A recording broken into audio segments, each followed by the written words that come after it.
I'm organizing the stack of mail on my desk when I spot an envelope from Bellamy Gardens, the most exclusive wedding venue in town.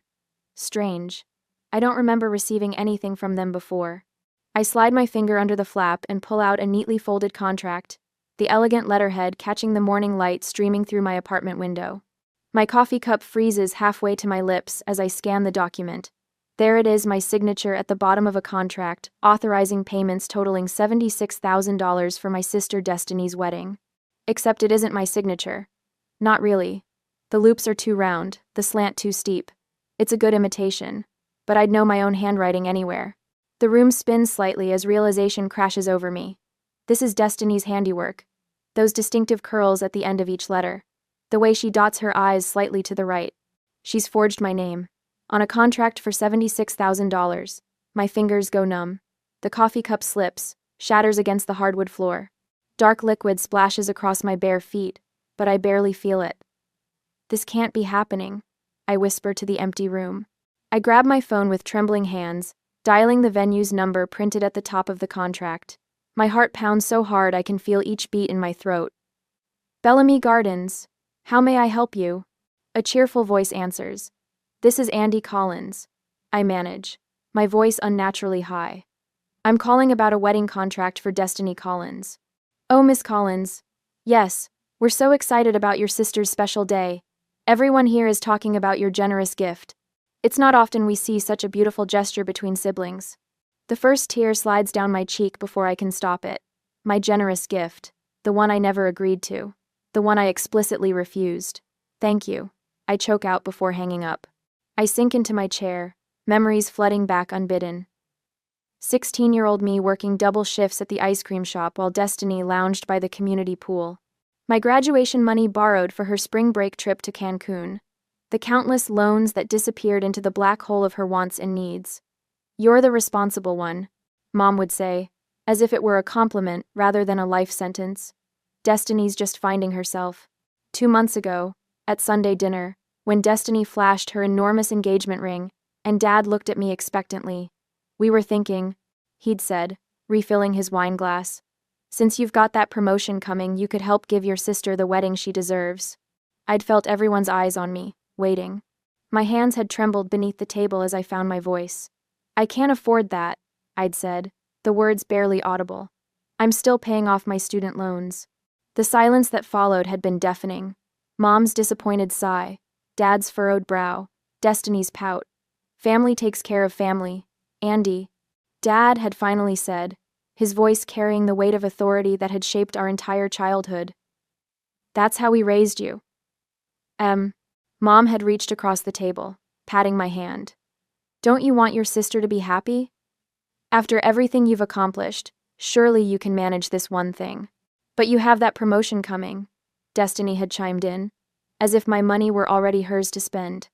The venue deposit is due next week. At that moment, I'd seen myself clearly for the first time, not a daughter or sister, but an ATM with a pulse.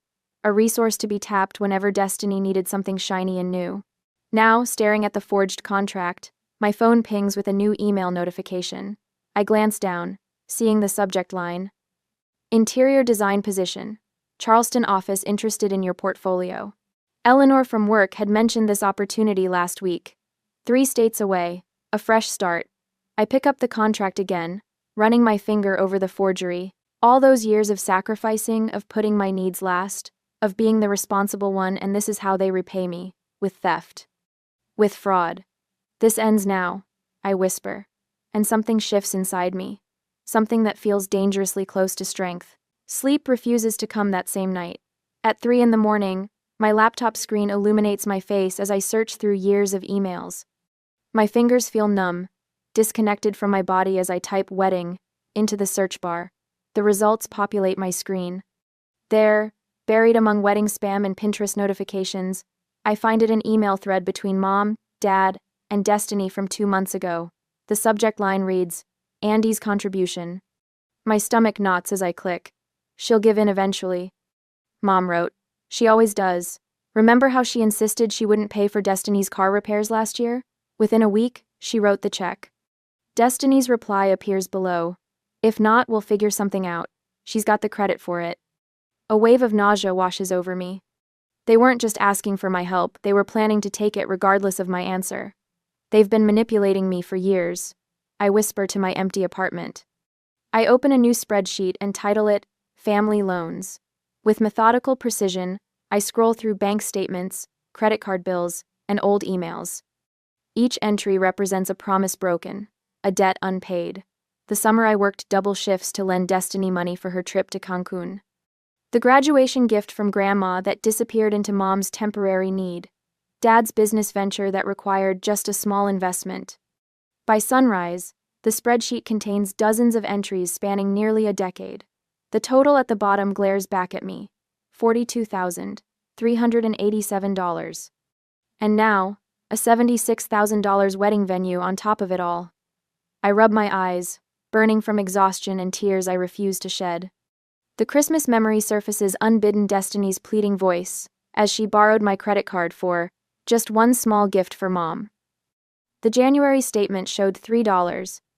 0-inch charges from designer boutiques. My phone buzzes at 9 that morning. A text from Destiny. Just saw the bridal suite at Bellamy. It's amazing. I'm thinking we should upgrade the flower package too. Only an extra $4 Kelvin. Thoughts? Attached is a photo of her posing in a plush room, champagne glass raised, her fiancé nowhere in sight. I don't respond. 20 minutes later, Mom calls. Andy, honey, did you see Destiny's message about the flowers? The venue needs to know by tomorrow. I'm not paying for flowers, Mom. My voice sounds stronger than I feel. A heavy sigh travels through the phone. This attitude isn't like you, Andy. What will people think if Destiny's wedding looks? Act cheap? The Henderson family has already commented on how generous you're being. Everyone's talking about it. I never agreed to pay for anything. Family supports family. That's how we raised you. Her voice drops, an expertly crafted mixture of disappointment and shame. I just hope you're not becoming one of those selfish career women who forget where they came from. After we hang up, I check my credit score, something I haven't done since buying my car last year. The number has dropped nearly 40 points. A hard inquiry from Bellamy Gardens appears in the activity log, along with a new line of credit. They didn't just forge my signature, they're actively using my credit. My phone rings again, Eleanor from work. Hey, did you think any more about that Charleston position? The hiring manager called me again yesterday. They're really interested in your portfolio. I didn't realize they were that serious, I say, straightening in my chair. Dead serious. The salary is 20% higher than what you're making now, plus relocation assistance. And frankly, Andy, her voice softens. You'd be away from all the family drama you've mentioned. For the first time in days, something like hope flutters in my chest. After we hang up, I call James, the only friend who knows the full extent of my family's financial expectations. They forged my signature, James, for $76,000. Silence hangs between us. Then, that's not normal, Andy. That's exploitation. That's a crime. His words land like permission validation I didn't know I needed. What if I just left? The question emerges before I fully form the thought. Honestly, it might be your only option. They'll drain you dry otherwise. Later, I sit at my kitchen table, updating my resume while Mom sends increasingly frequent texts about wedding details. My hands shake as I type, but not from fear. From something that feels dangerously close to possibility. The interview is scheduled for Monday next week during my lunch break. While my family thinks I'm reviewing fabric swatches, I'll be interviewing for a job 3 states away. Thank you for the recommendation. I tell Eleanor when I see her in the break room the next morning. You've earned it. She squeezes my shoulder. Your designs are exceptional. Charleston would be lucky to have you. For the first time in weeks, I smile. Really smile. I picture a life where my paycheck belongs to me, where no one has access to my credit cards, where family gatherings don't end with my bank account lighter. My phone buzzes with a text from Mom. Destiny added monogrammed napkins to the reception. Only $3 per guest. We're at $300 now. Will you call the venue to approve? I silence the phone and slide it into my desk drawer. Then I open my calendar and block Thursday lunch for important personal business. 3 states might not be far enough, but it's a start. Sunday dinner at my parents' house feels like walking into a trap. Before I even hang up my coat, Aunt Mabel corners me with a teary-eyed hug. You sweet, generous girl. she says, patting my cheek. Funding Destiny's entire wedding. Your mother told everyone. My stomach twists. I think there's been a misunderstanding. Andy, Mom swoops in, linking her arm through mine. The Hendersons were just asking about the venue. Come tell them how you insisted on Bellamy Gardens. The living room buzzes with relatives and family friends, all smiling at me with approval I haven't earned and don't want. Dad stands by the fireplace, holding court. My daughter Andy wouldn't hear of anything less than the best, he boasts to his golf buddies. She said Destiny deserves a perfect day. Words I never said, a generosity I never offered. Destiny flutters between groups, the center of attention in a pale pink dress. She catches my eye across the room and bounces over, something large cradled in her arms. Look what arrived today. She thrusts an elaborate floral arrangement at me. Crystal teardrops hang from silver-dusted roses. Sample centerpieces, only 12 per table, and we need 30 tables minimum. I told them you said the sky's the limit. 30 tables? My voice comes out strangled. How many people are you inviting? Mom appears with her leather-bound planner. We're at 300 now. That feels right for our family, don't you think? 300 guests at a venue I never agreed to pay for. My head pounds. The final guest count is due next week, Destiny continues, oblivious to my expression.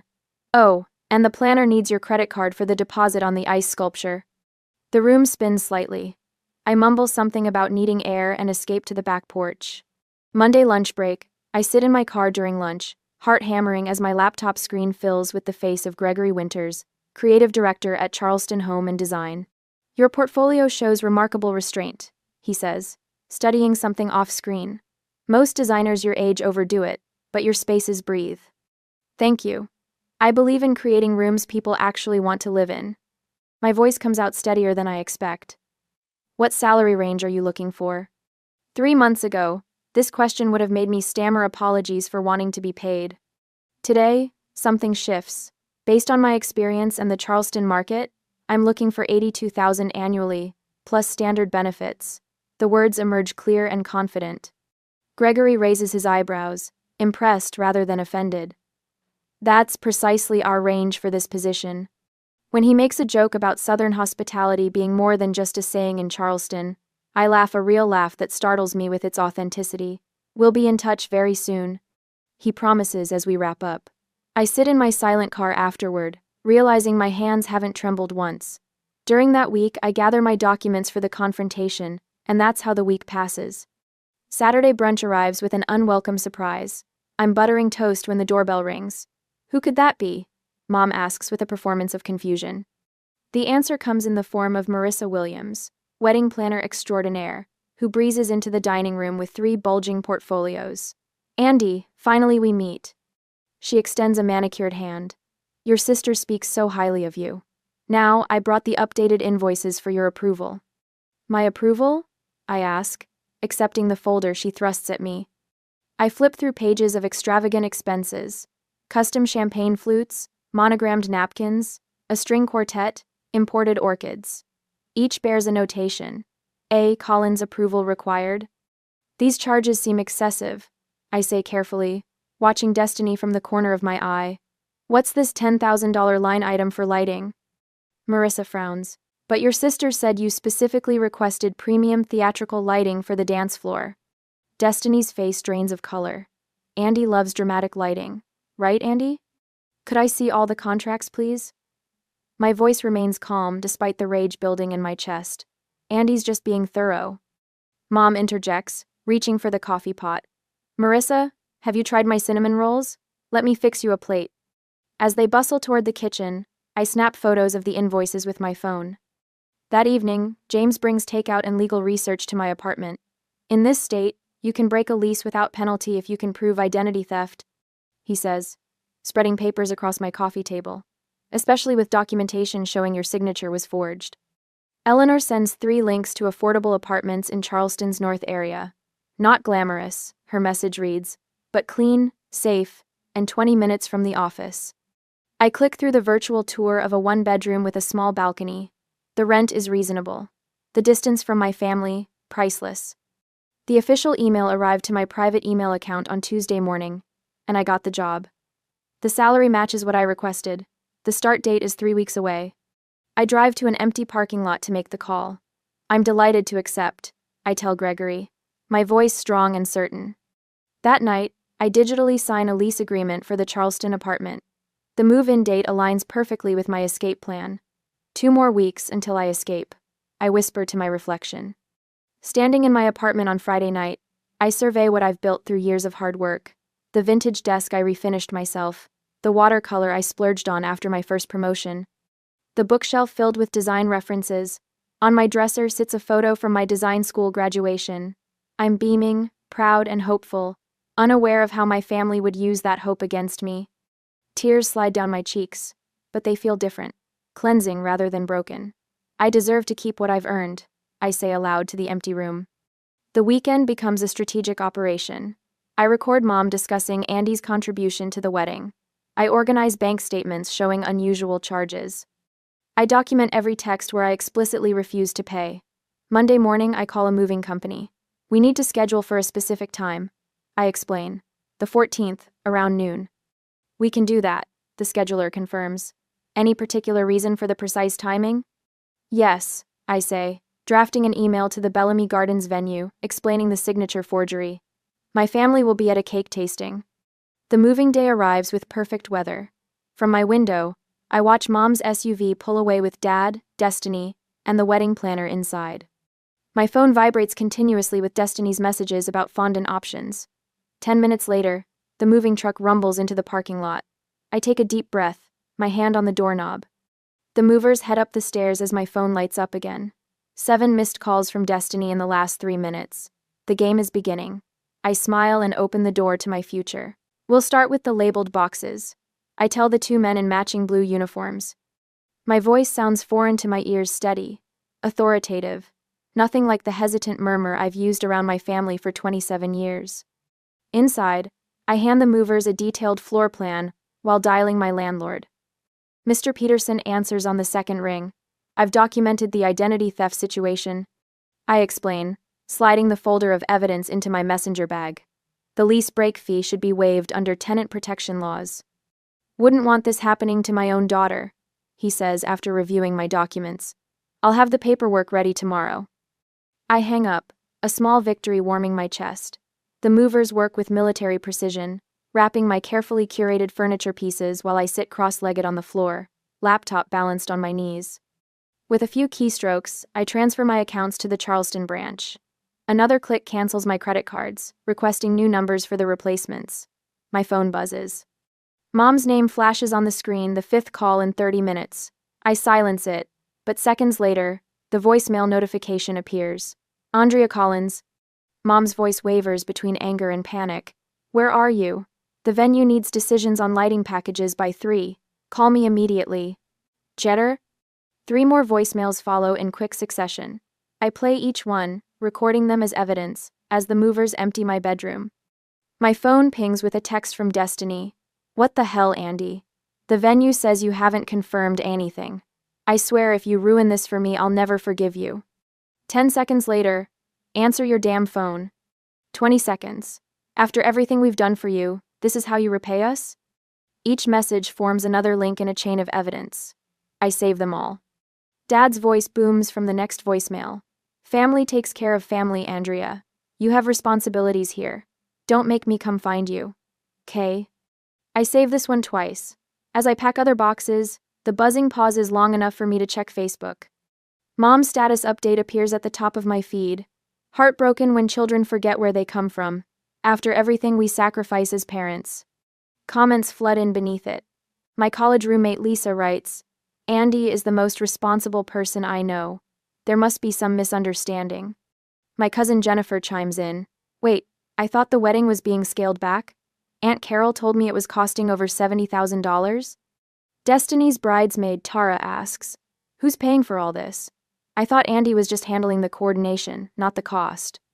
I smile as the first cracks appear in their carefully constructed narrative. My phone rings again, James, this time. The truck with your bookshelf and desk just left my place, he says. Everything's secure in my spare room until you're ready. Thanks, James. I don't know what I'd... Stop. You'd do the same for me. He pauses. Eleanor called. Your office is ready whenever you arrive. The weight on my shoulders lightens for the first time in months. Your new landlord emailed. James continues. She's fine with the early move-in, and Sarah from college says her guest room is yours for the transition week. Tears blur my vision as I realize I'm not doing this alone. My laptop pings with an email notification. The wedding venue's logo appears in the subject line. Urgent. Payment deadline notice. I open it, reading the polite but firm reminder that the next installment of $22,000 is due in 3 days or the reservation will be canceled. My phone buzzes with a text from my mother's friend who works at the catering company. Your mom asked me to extend the deposit deadline again. I can't keep doing this, Andy. Business is business. Another notification, a message from Destiny's future mother-in-law. Andy, as parents, we are concerned about the wedding finances. Could we discuss this before Sunday's dinner? My stomach flips as I realize how quickly their house of cards is collapsing. Later, while the movers load the last of my belongings, a text from Destiny's roommate pops up. Just for your information. Destiny's crying in her room about possibly having to cancel the florist and photographer. I take a deep breath as I prepare to walk out of my apartment for the last time. My gaze catches on the lone coffee mug I've left behind, the one that shattered the morning I discovered the forged contract. I've glued it back together, leaving visible cracks running through the ceramic. It sits on the counter with a note. Some things, once broken, can never be the same. Have you ever had to walk away from a situation to protect yourself? What gave you the courage? 4 days after moving, the text messages arrive like a swarm of hornets. 23 in the first hour after Mom discovers my empty apartment. 37 more by nightfall. How could you abandon your family? Mom writes. Dad's voice crackles through my voicemail. There could be legal consequences for backing out now, Andy. Think about what you're doing. I place my phone on the coffee table of my new Charleston apartment, watching it vibrate with incoming calls. The late afternoon sun casts long shadows across the hardwood floors. I've been here exactly 4 days, and already it feels more like home than any place I've lived before. Aunt Meredith calls next. Your mother is hysterical, dear. Everyone's so confused about what's happening with the wedding. Can't you just come to your senses? I let her message play to completion, noting how easily my relatives have been enlisted as reinforcements. The calendar on my kitchen wall shows the wedding date circled in red. 1 week from today. My phone lights up with Destiny's name. Against my better judgment, I answer. You selfish, ungrateful witch, she hisses. After everything we've done for you. Everything you've done for me? I repeat, my voice steady in a way that surprises me. Pay for the wedding or you're dead to me, she says. Simple as that. That's your choice to make. I end the call before she can respond. My laptop screen glows as I open my email. The document I've spent weeks preparing is attached, ready to send. I click on it one last time, reviewing each element. Formal letter to Bellamy Gardens explaining the forged signature. Handwriting analysis report highlighting the differences between my signature and the forgery. Audio file of Destiny telling her maid of honor, I signed Andy's name as a favor, to push things along. I press send. Within the hour, my phone rings with an unfamiliar number. The venue manager's voice is professionally restrained, but I hear the underlying tension. Miss Collins, we've received your email. This is highly unusual. We'll need to speak with your sister and parents immediately. I understand, I say. I've also notified my lawyer to contact the credit bureaus. The contract was signed without my consent or knowledge. After the call ends, I draft one more email, this one, to my extended family. I keep my explanation dignified, factual. No accusations, just evidence. I attach copies of text messages where I explicitly refuse to pay, bank statements showing the pattern of financial exploitation, and the venue's confirmation that the signature doesn't match my identification. My phone begins ringing again almost immediately, but not with the calls I expect. It's my cousin Thomas. Holy smokes, Andy. The venue just called Uncle Jim demanding immediate payment or they'll cancel everything. What's going on? Ask Destiny, I say. Or better yet, ask her fiancé's parents. I believe they've just been informed about the forged contract. Over the next few hours, reports filter in through family text chains, wedding guests receiving postponement notices, my parents frantically calling relatives asking for emergency loans, Destiny in tears at the florist, canceling the exotic arrangements. the groom's father insisting on a prenuptial agreement. When my phone finally goes silent around midnight, I pour a glass of wine and step onto my small balcony. The Charleston night air wraps around me like a warm blanket. For the first time in years, my shoulders aren't tight with tension. When I call Destiny the next morning, she answers on the first ring. "Come to apologize?" Her voice is rough from crying. "No," I say, the word clean and simple on my tongue. "I forgive you, but I won't forget. You've ruined everything." "I've started over," I correct her. "Charleston is beautiful. My new firm values my work. My apartment gets morning Sunday." "We're your family," she whispers. "The wedding bill is the consequence of your choices, not mine," I say. "Maybe it's time you learned what that feels like." I end the call before she can respond, placing my phone back on the counter. According to James, who still lives in my old city, my parents spent yesterday meeting with loan officers. Destiny has downsized from 8 bridesmaids to 4. The extravagant ice sculpture has been canceled, along with the fireworks display and the designer gown. My mother's final voicemail arrives that evening as I'm arranging books on my new shelves. "Andy," she begins, her voice catching. "We never meant for it to go this far." I let the message play to its end, then delete it without replying. Outside my window, the sun sets over Charleston, painting the sky in colors I never saw in my old life. Some bridges burn for a reason. I close my eyes and breathe deeply, feeling the weight of 76,000 expectations finally lifting from my shoulders. 3 months later, the morning light streams through my Charleston apartment windows, catching the spines of my design books as I arrange them on the reclaimed wood shelves.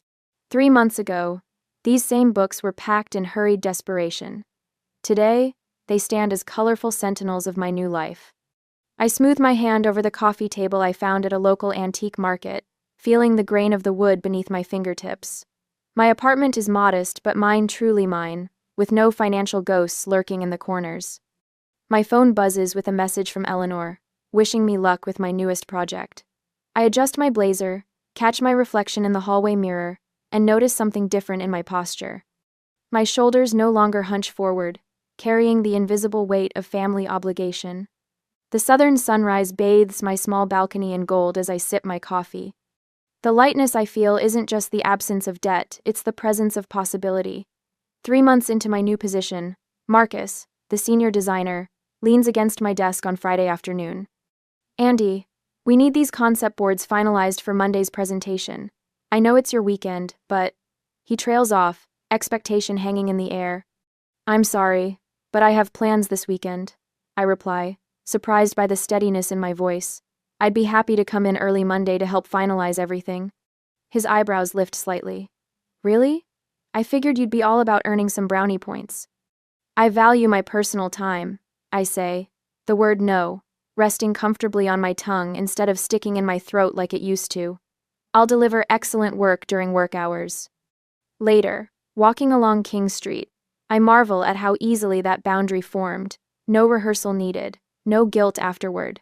My therapist calls this progress. Dr. Levine's office has become a weekly sanctuary where family patterns are dissected with clinical precision. "The first time you say no is the hardest," she told me during our initial session. "Each time after gets a little easier." My journal entries confirm this. The first week in Charleston, woke up panicking about money. Last week, spent the whole day exploring without checking my phone once. The genuine laughter that bubbles up during lunch with my new colleagues startles me. At first it sounds foreign to my own ears, after so many months of tension. My housewarming gathering is small but vibrant a week later. Eleanor flew down for the weekend, bringing a potted fiddle leaf fig that now stands proudly by my living room window. James sent a care package with a handwritten note. "Proud of you" doesn't begin to cover it. Eleanor raises her glass. "To new beginnings and true family, the kind we choose." I blink back tears, realizing family isn't always determined by blood but by who shows up when it matters. When Tara, our junior designer, confides about a client demanding extra revisions without payment, I recognize the familiar pattern. "Your work has value," I tell her, sharing my boundaries without sharing my scars. "And so do you." The satisfaction of helping someone avoid the path I traveled feels like closing a circle. When the email with pictures of Destiny's significantly downsized wedding appears on my screen, I feel no surge of vindication. I simply send a congratulations card online and continue with my day. The absence of anger surprises me most not because I've forgiven, but because I've moved beyond needing to. At sunset, I stand at the Charleston waterfront, the letter from my mother heavy in my hands. The envelope contains the first hints of genuine remorse I've seen in years. I don't rush to respond. The guilt that would have consumed me months ago has been replaced by quiet acceptance. Some bridges burn for a reason, I whisper to the horizon, watching the sun sink into the harbor. The water stretches endlessly before me, full of directions I might choose to sail. Is forgiveness always necessary for healing, or is sometimes walking away the greatest gift you can give yourself? I don't know the answer yet. But for the first time, I have the space to figure it out on my own terms. I never expected to find my own mother plotting against me in our family home. Yet here I stand frozen in the entryway, my heart thundering against my ribs as their voices drift from the living room. The floorboards creak under my feet despite my careful steps, but Mom and Ethan are too engrossed in their conversation to notice. We'll transfer everything before she realizes, Mom says, her voice rising with that familiar fever-pitch enthusiasm she only gets when discussing Ethan's future. The inheritance, the property rights, it's all going to you. My hand finds the doorframe, steadying myself as the words sink in. Through the gap in the door, I watch my younger brother sprawl across our worn leather sofa, his expression smug as he scrolls through his phone. He barely glances up at Mom, who paces the room with animated gestures, practically glowing with determination. What about Aurora's share? Ethan asks, though his tone suggests he couldn't care less about the answer. She's going to throw a fit when she finds out. Mom waves her hand dismissively. She'll understand that this is for the best. You're the one with real potential, sweetheart. Aurora's just drifting. No direction, no ambition. This money would be wasted on her. The words hit like a physical blow. I press my palm against my mouth, trying to contain the gasp that threatens to escape. The stained glass windows cast afternoon light in fractured patterns across the room, distorting everything in shades of blue and amber. How fitting that even the light in this house refuses to show things as they truly are. Besides, Mom continues, she's too soft, just like her father was, always letting emotions cloud her judgment. Dad. The memory crashes over me. Sunday morning breakfast, age 7, watching Dad collapse mid-sentence, his coffee mug shattering against the kitchen tile. The paramedics couldn't save him. Mom remarried David within 2 years, desperate for stability, and then Ethan came along. Everything changed after that. My vision blurs as I remember David's gentle encouragement when I made the basketball team. The way he'd attend every game while Mom was busy shuttling Ethan to piano lessons. You've got fire in you, kiddo, David would say. Don't let anyone dim that light. But David's gone now too, and Mom's obsession with Ethan has reached new heights. When are you planning to tell her? Ethan asks, finally setting his phone aside. After everything's settled, Mom replies, it'll be easier that way. Clean and simple. I step into the doorway, unable to contain myself any longer. Why wait? I'm right here. Mom whirls around, her face draining of color. Her mouth opens and closes like a fish gasping for air, the shock of being caught rendering her momentarily speechless. Ethan sits up straighter, his smugness morphing into a dismissive scoff that makes my blood boil. Aurora! Mom's voice shifts into that sickly sweet tone she uses when she's been caught in something unpleasant. We didn't hear you come in, sweetheart. How long have you? Long enough. My voice comes out steadier than I feel, stronger than all the times I've swallowed my hurt before. Long enough to hear you planning to steal my inheritance. That's not. Mom starts, but I cut her off. Don't. The word comes out sharp enough to make her flinch. Don't you dare try to justify this. Ethan stands crossing his arms. Come on, sis. You heard Mom. This is about putting the money where it'll do the most good. You're too emotional to. To what? I step further into the room, my hands trembling but my voice growing stronger with each word. This isn't just about money anymore. It's about every dance recital Mom missed, every achievement dismissed, every time I was made to feel less than. To deserve my fair share, to be treated like an actual member of this family. Mom moves toward me, her hands outstretched in that placating gesture I've grown to hate. Aurora, please try to understand. We're only thinking about what's best for everyone. I back away from her reach, and suddenly I'm alone in the doorway, the space between us charged with decades of hurt and betrayal. Tears burn in my eyes, but there's something else there too, a fire I've kept banked for far too long.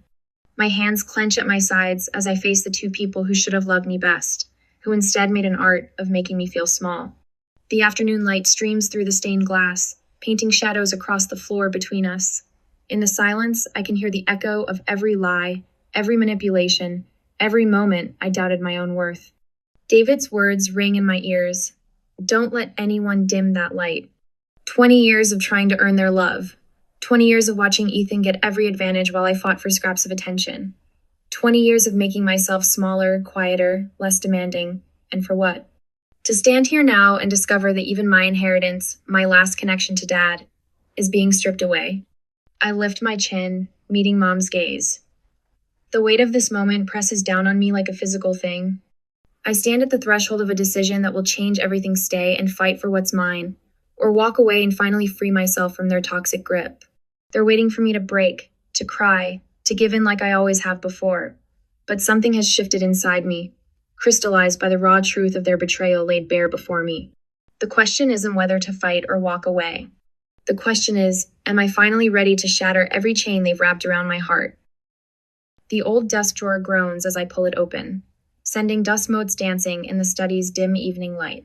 My hands shake as I reach for the hidden compartment David showed me years ago, a secret space behind the bottom drawer, where he kept his most precious documents. You never know when you'll need a safe place, he'd said with that gentle smile of his. How right he was. The family photo that guards the compartment's entrance has faded, the edges curling inward like withered leaves. Behind it, my fingers brush against something stiff in envelope, heavy with the weight of secrets. The family crest gleams dully in the fading light, embossed in gold that's lost its luster. My throat tightens as I unfold the document inside. Legal jargon sprawls across the page in precise lines, but certain phrases leap out like accusations. Sole beneficiary, transfer of assets, Ethan James Rivera. The lawyer's signature and notary stamp stare back at me, transforming suspicion into crushing certainty. Mom didn't just plan to steal my inheritance, Shesh already has. Memories assault me as I sink into David's old leather chair. Mom's dismissive laugh when I made the debate team. The way she'd zone out whenever I spoke about my dreams, her attention snapping back only when Ethan entered the room. His piano recitals commanding her complete devotion while my basketball games played to empty bleachers except for David. Always David, cheering loud enough to fill the whole gym. The sound of the front door opening jolts me from my spiral. Voices drift up from downstairs, Mom's syrupy sweet tone mingling with the higher pitch of Crystal, Ethan's girlfriend. She moved in last month, bringing nothing but designer bags and demands. Aurora? Mom calls out. Is that you up there? I shove the will back into its envelope, my fingers trembling as I return it to its hiding place. Just grabbing something from the study, I call back, proud of how steady my voice sounds despite the storm raging inside me. Well, come down and join us for dinner. Crystal's made her famous pasta. Famous for being store-bought and reheated, maybe. But I paste on a smile as I descend the stairs, the weight of my discovery pressing against my chest like a stone. They're arranged around the dining room table like a twisted Norman Rockwell painting. Mom at the head, beaming at Ethan, who sprawls in his chair with the entitled ease of someone who's never had to fight for anything. Crystal sits beside him, tapping away at her phone, her contribution to family dinner a jar of sauce barely heated through. There you are, sweetheart, Mom says, but her eyes slide past me almost immediately, drawn back to Ethan like a compass finding true north. Ethan was just telling us about his new business venture. Isn't it exciting? I take my usual seat, the chair slightly wobbly, the one David always meant to fix. What venture is that? Real estate development, Ethan says with a smirk. Starting with this place, actually. Once everything's transferred over, I'm thinking of converting it into luxury condos. The pasta turns to ash in my mouth. This is our family home. Times change, sis. Gotta think about the future. He reaches for Crystal's hand, his smile sharp enough to cut. Our future. I think of David's study upstairs, of the hidden will that proves how long this betrayal has been in motion. My hands clench under the table as Mom launches into an enthusiastic discussion of floor plans and property values. Like the memories we built here mean nothing. But they do mean something. To me, to David's memory. I need to make a few calls, I say, standing abruptly. My chair scrapes against the hardwood David's handiwork, the floors he refinished himself one summer while teaching me how to sand with the grain. But you've hardly touched your dinner, Mom protests, that artificial concern coating her words like cheap syrup. Lost my appetite. I head for the stairs, my steps quickening as I pull out my phone. There are people who need to know about this dad's old law partner, my high school basketball coach, who's now a real estate attorney, the friends who've watched mom's favoritism play out over the years. Behind me, I hear Crystal's staged whisper. She's so dramatic. No wonder you never included her in the planning. Their laughter follows me up the stairs, but it doesn't wound like it used to. Instead, it hardens something inside me resolve that's been building since I first overheard their plotting. In David's study, I close the door and lean against it, breathing in the lingering scent of his old leather chair and the sandalwood diffuser he loved. I won't let them erase you, I whisper to the empty room. I won't let them erase either of us. I open my contacts list and start making calls. Coach Martinez answers on the second ring, her voice as steady and reassuring as when she used to talk me through pregame jitters. Miss Patterson, Dad's old law partner, listens in silence as I explain what I've found, then offers to meet first thing tomorrow. My best friend Sarah, who witnessed countless incidents of Mom's favoritism, promises to help me document everything. With each call, my network grows stronger. These people saw the truth all along saw me when my own family refused to. The next morning, I march into the kitchen where Mom sits alone with her coffee, clutching the will in my trembling hands. Her eyes widen when she sees the envelope, coffee cup freezing halfway to her lips. We need to talk about this, I say, my voice steadier than my racing heart. Where did you? She sets down her cup with a sharp clink. You had no right to go through private papers. Private? Like the way you privately planned to cut me out of my inheritance? To give Ethan everything, including this house? You don't understand what's best for this family. Her voice hardens. If you push this, Aurora, you'll regret it. Think about what you're risking your place here, your relationship with us. My place? I laugh, but there's no humor in it. My place has always been on the outside, watching you hand everything to Ethan on a silver platter. But not anymore. I'm warning you, she says, rising from her chair.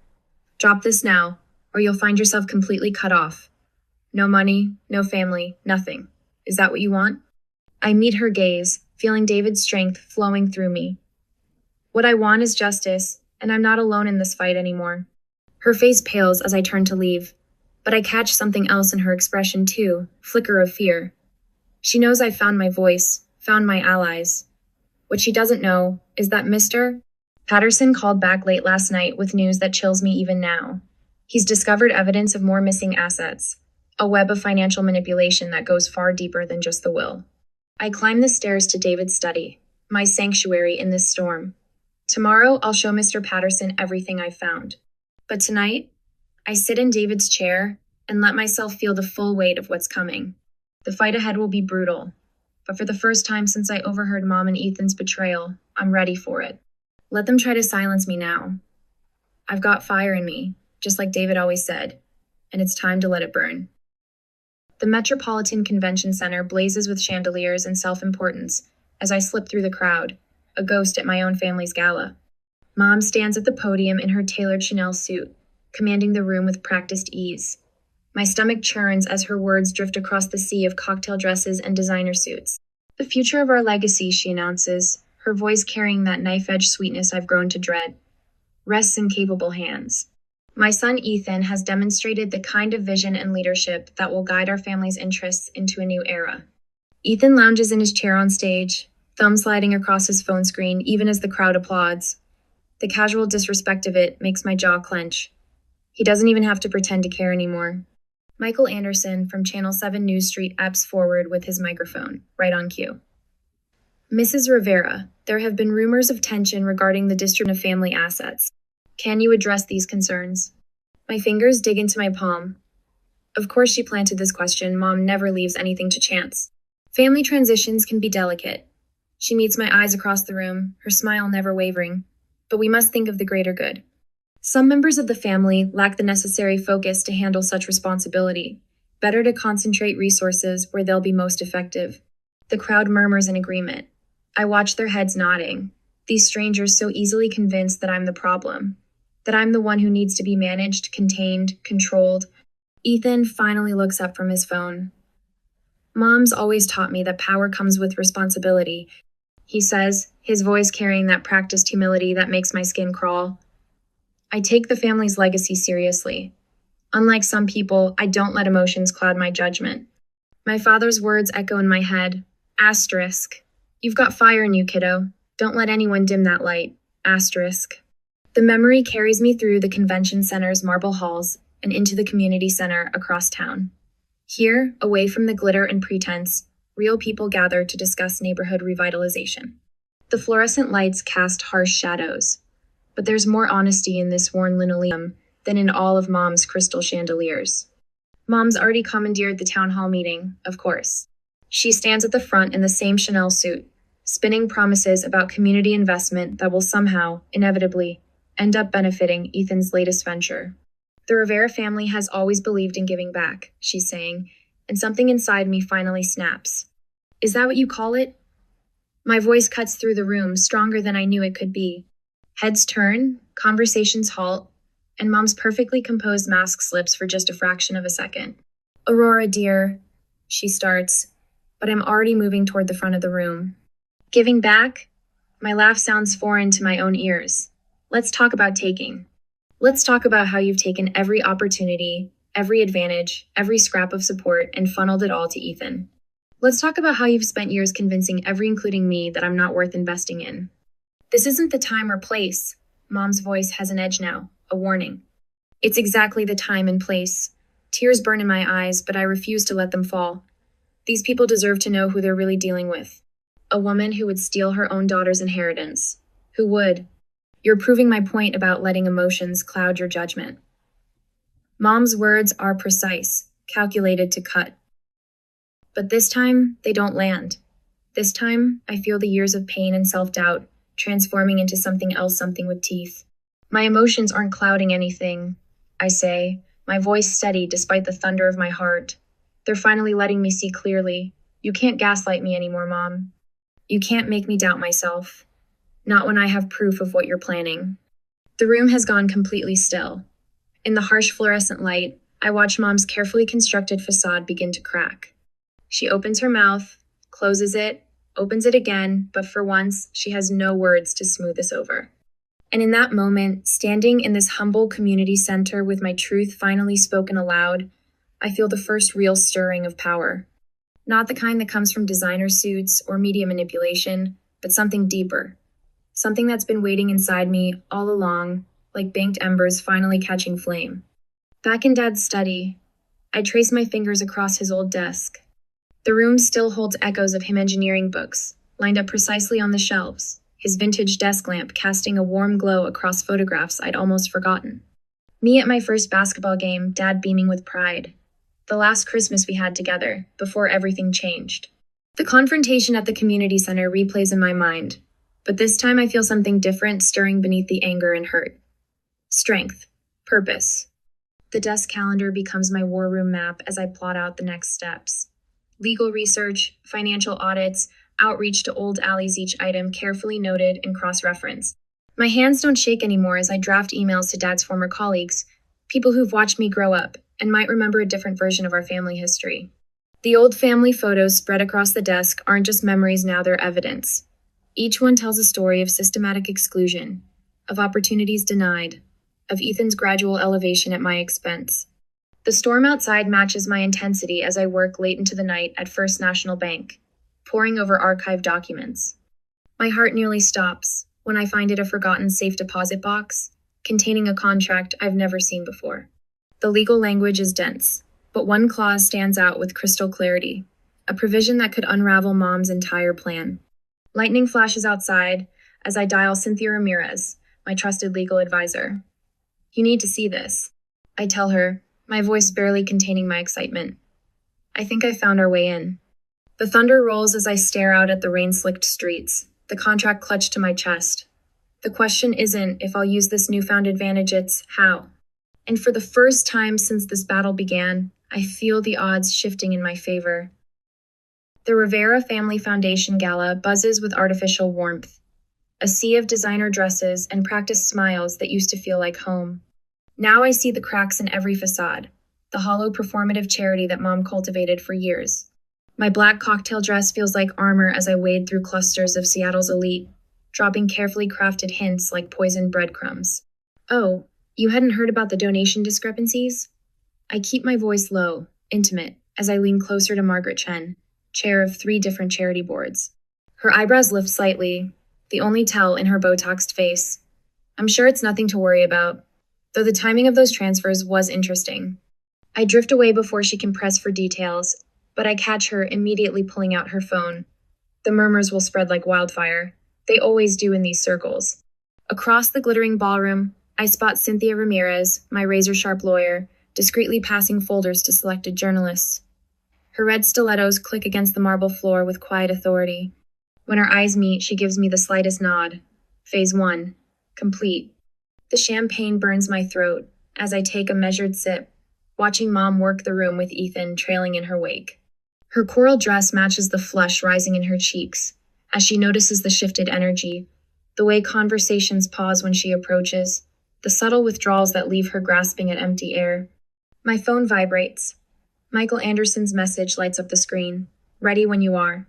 I check my watch. 20 minutes until his speech. Already I can see Mom's carefully constructed world beginning to fray at the edges. Ethan's face is glued to his phone, no doubt watching the first wave of social media posts questioning his suspiciously padded resume and the foundation's murky finances. Aurora. The voice behind me belongs to Professor Caldwell, my old mentor from UW.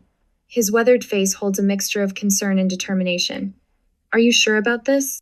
I think of the forged documents hidden in my clutch, the years of systematic financial abuse disguised as maternal concern. They left me no choice. The microphone squeals with feedback as Michael takes the stage. Mom's head snaps up, her smile faltering as she realizes this isn't the usual fawning introduction she's grown accustomed to.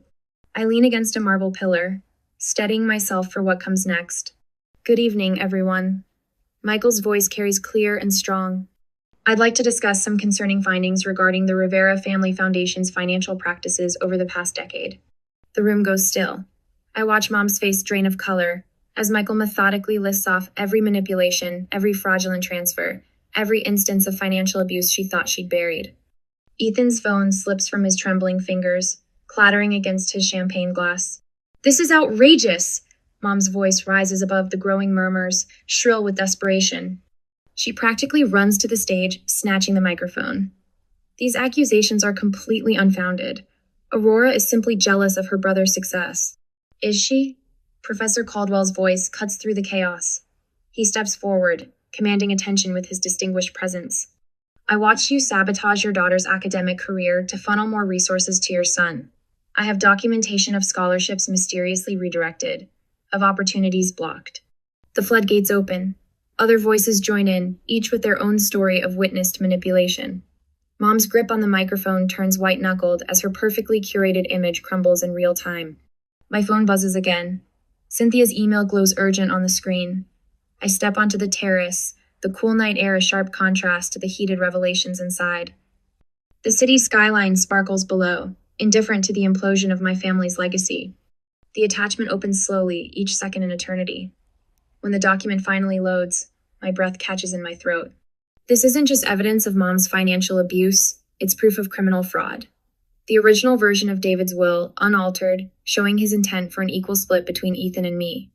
Beside it, Mom's clumsily forged version that cut me out entirely. Cynthia's message blinks beneath the damning evidence. If we act now, Linda could face legal repercussions. The choice is yours. I stare at the Seattle skyline, the weight of this final weapon heavy in my hands. Behind me, I can hear Mom's voice rising in increasingly desperate justifications. The foundation of her power is already cracking. One more push could shatter it completely. The question isn't whether to use this evidence. The question is, when will it hurt her most? The downtown Civic Center looms before me, its polished marble columns casting long shadows in the afternoon sun.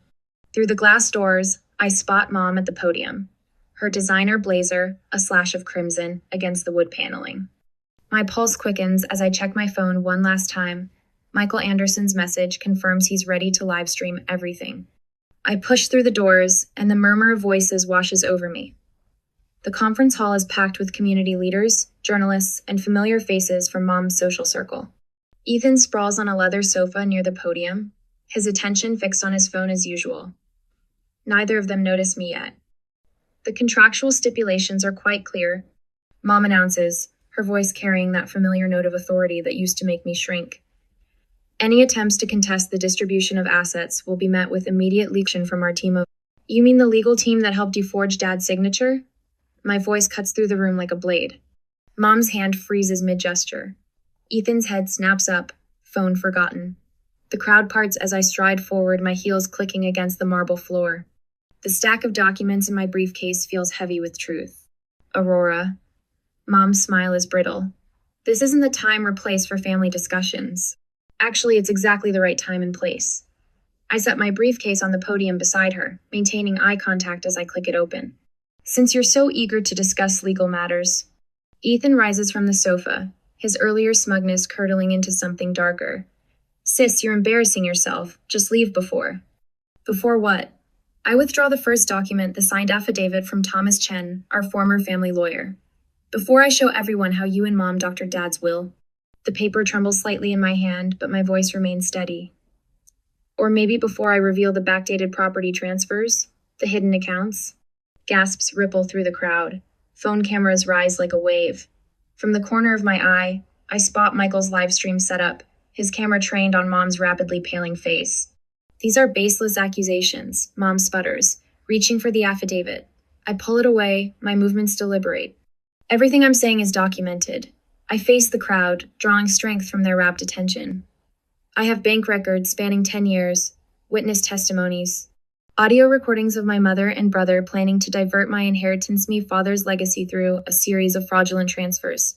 You ungrateful little, Ethan starts forward, but Mom grabs his arm, her knuckles white. I've spent months building this case, I continue, my voice growing stronger with each word. Working with financial investigators, legal experts, even members of this community who witnessed years of manipulation and favoritism. Today, I'm not just reclaiming my inheritance. I'm reclaiming my voice. The room buzzes with whispers and the rapid-fire clicks of cameras. Mom's carefully crafted image of the devoted family matriarch crumbles visibly. I see it in the way her shoulders cave, in how her perfectly manicured hand trembles as she reaches for the podium. Aurora, please, she whispers, but the microphone catches it anyway. We can discuss this privately, as a family. Family? The word tastes bitter. Was it family when you told Ethan I was too emotional, too soft to handle my own inheritance? Was it family when you planned to strip away everything Dad left me while I stood in the doorway, listening to you plot against me?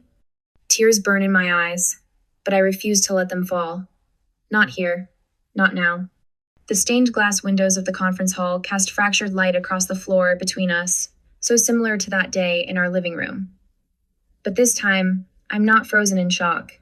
This time, I'm not backing down. Miss Rivera, Michael Anderson steps forward, his camera still rolling. Would you be willing to share more details about these allegations? I meet Mom's gaze one last time, seeing the desperation there, the silent plea to protect the family's reputation. For a moment, I'm 7 years old again, watching her sweep away the shards of Dad's coffee mug, erasing all evidence of that terrible morning. But I'm not that helpless child anymore. Yes, I tell Michael, opening my briefcase wider. I think it's time everyone knew the truth. In the front row, Cynthia Ramirez, my attorney, nods encouragingly. The documents we've gathered together over months of painstaking work lie before me, each page a brick in the wall of evidence we've built.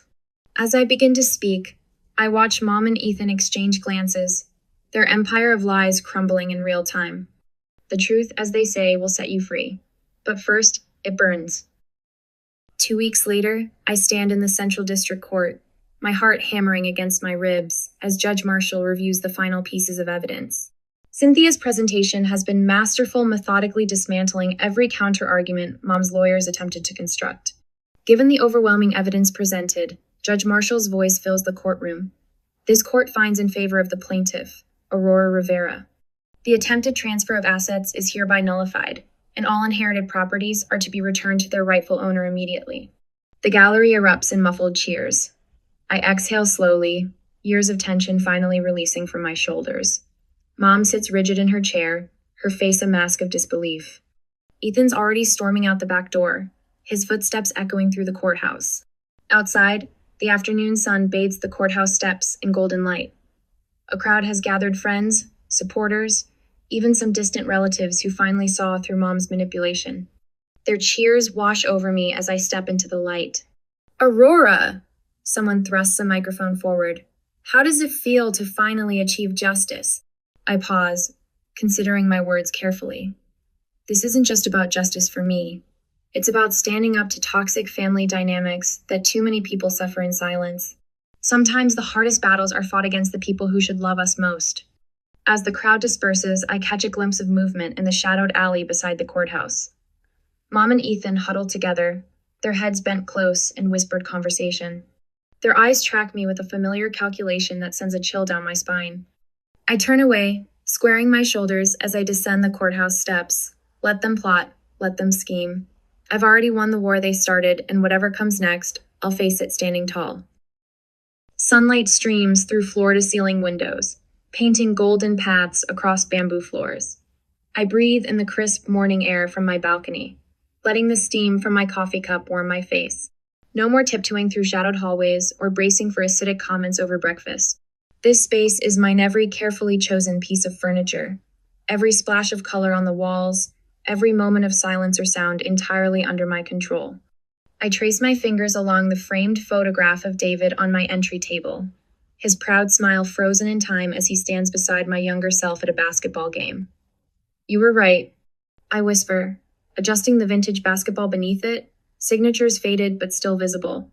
The fire was always there. The morning light catches the crystal vase he gave me for my 16th birthday, sending rainbow prisms dancing across the walls. Each carefully chosen piece in my apartment tells a story of survival, of reclaiming what was mine. The city pulses below my window, a rhythm so different from the suffocating quiet of the family estate. I grab my leather Chiquita recent splurge that would have earned Mom's disapproval and head out, ready to embrace the morning. The boulevard stretches before me, lined with local shops and cafes where familiar faces greet me with genuine warmth. No hidden agendas, no subtle barbs wrapped in saccharine smiles. I pause before a sprawling mural that spans the side of the community center. A phoenix rises from swirling flames, its wings spread wide against an urban sky. The artist captured something raw and true in those eyes of defiance that speaks to the warrior in my soul. I've stared at this mural countless times over the past months, watching as its meaning shifted from aspiration to reflection. My fingers reach out to touch the rough brick, feeling the texture of transformation beneath my skin. Later, the community center hums with quiet energy as friends and chosen family gather in the warmth of string lights and honest laughter. Crystal chandeliers cast soft shadows across faces that have become more precious to me than blood ties ever were. Cynthia raises her glass, her attorney's precision softened by genuine affection. To Aurora, she says, who reminded us that strength isn't about who can hurt the most, but who can heal the strongest.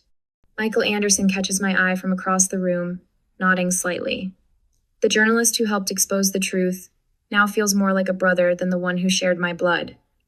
Your story, he says quietly when I join him, it's helping others find their voice. He gestures to the small crowd gathered around, use each person here, representing a thread in the tapestry of support that helped me rebuild my life. As if summoned by his words, Jasmine appears at my elbow, her eyes bright with unshed tears. Can we talk? She asks, twisting her hands together. It's about my mom. She breaks off, but I recognize the shadow in her expression, the way her shoulders curve inward like mine used to. I guide her to a quiet corner, our heads bent together in conspiracy. The fairy lights cast a protective glow around us as I share the wisdom born from my own battles. Start from the beginning, I tell her, my voice steady with the certainty of someone who's walked through fire and emerged stronger. I'm listening. In her trembling hands and wavering voice, I see my past self, and in my ability to help her, I see how far I've come. The setting sun paints the highway in shades of amber, and promise as I drive home, my restored '67 Mustang purring beneath me. A now hiring sign glows at the construction site where I've been consulting, its bold letters a beacon of opportunity. The last rays of daylight catch my rearview mirror, and for a moment I glimpse a fading billboard in the distance, the family estate looking more like a mausoleum than a home. Each mile marker triggers a memory, the breakfast that changed everything, the hidden documents, the final confrontation that shattered their control. Mom's face when she realized she'd lost her power over me. Ethan's stunned silence as his carefully constructed world of privilege crumbled. But these memories don't sting anymore. They're just chapters in a story I've survived, stepping stones that led me here. The road stretches ahead, endless with possibility. Something builds in my chest, not the old, familiar ache of betrayal, but something lighter, something that feels like freedom, like future, like flight. The engine roars as I accelerate, leaving the shadows of the past in my wake. What bold new heights await? The question hangs in the air like a challenge, like a promise, like a phoenix's first taste of open sky.